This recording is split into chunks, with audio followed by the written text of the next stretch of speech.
Welcome to our tutorial on how to withdraw money from Gate.io to Binance in 2025. If you're looking to transfer your funds seamlessly, you're in the right place. Let's dive into the steps you need to take. Step 1. Prepare your accounts. First, ensure that both your Gate.io and Binance accounts are set up and verified. This includes enabling two-factor authentication on both platforms for added security.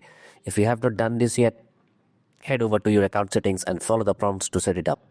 Step 2. Withdraw the Gate.io. Log into your Gate.io account. Navigate to the wallet section and click on Funds Management. Select the withdraw option. Choose the cryptocurrency you want to withdraw, for example, USDT. Enter the amount you wish to transfer and Binance wallet address where you want to funds sent. Review all details carefully, including withdrawal fees and limits, which can vary based on your verification level. Confirm the withdrawal by completing any required security verifications. Deposit into Binance. Once you have initiated withdrawal from Gate.io, log in to your Binance account.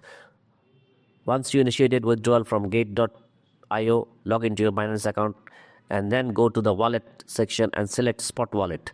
Click on Deposit and then choose same cryptocurrency with you want to withdraw. Example, USDT. Copy the deposit address provided by Binance. After a few minutes, check your Binance wallet to confirm that the funds have arrived. And there you have it. With these simple steps, you can successfully withdraw money from Gate.io to Binance without any hassle. Remember, always double check wallet address and transaction details before confirming withdrawals to avoid any mistakes. If you found this video helpful, don't forget to like and subscribe for more tech tutorials. Happy trading!